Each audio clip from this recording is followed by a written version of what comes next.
গ্যাসের দাম এত বেশি, তার মানে গ্যাসও সঞ্চয় করতে হবে, তেলের দাম বেড়ে গেছে তার জন্য তেলও বাঁচাতে হবে, তাড়াতাড়িও রান্না করতে হবে যেহেতু গরম পড়েছে, আবার সুস্বাদুও রান্না করতে হবে, এত কিছু। হ্যাঁ, চলো তোমাদের সাথে আজকে এমন একটা রেসিপি শেয়ার করি যেটা রান্না করতে মোটামুটি 5 থেকে 7 মিনিট সময় লাগবে, খুব অল্প পরিমাণ তেলে হবে আর গ্যাসের পরিমাণও খুব অল্প। তো প্রথমেই একটা গোটা বেগুনকে মোটামুটি 1 থেকে 2 ইঞ্চি মোটা মোটা করে কেটে নুন, হলুদ, লঙ্কার গুঁড়ো, সর্ষের তেল মাখিয়ে 10 থেকে 15 মিনিট রেখে দিয়েছি।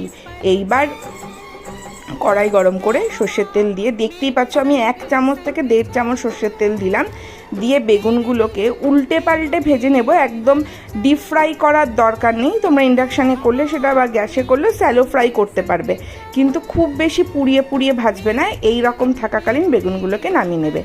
এইবার নিয়েছি এখানে 100 গ্রাম মতন টক দই, তার মধ্যে অল্প একটু হলুদ গুঁড়ো, অল্প একটু জিরের গুঁড়ো, একটু লঙ্কার গুঁড়ো, নুন আর একটু বেশি পরিমাণে মিষ্টি দিয়ে ভালোভাবে নাড়িয়ে চাড়িয়ে সব কিছু মশলার সাথে মিক্সড করে কড়াইতে যেটুকু তেল ছিল তার মধ্যে আর একটুখানি তেল দিচ্ছি, তোমরা নাও দিতে পারো, 1/2 চামচ মতন জিরে, 1/2 চামচ মতন কালো সর্ষে, 2টো শুকনো লঙ্কা ফোড়নে দিয়ে তোমরা কারি পাতা দিতে পারো, কিন্তু আমি দিলাম না, যেহেতু আমাদের সাউথের রান্নায় সব কিছুতেই আমরা কারি পাতা আর কি পাই, এই জন্য ঘরে রান্না করলে কারি পাতাটা একটু কম ব্যবহার করার চেষ্টা করি।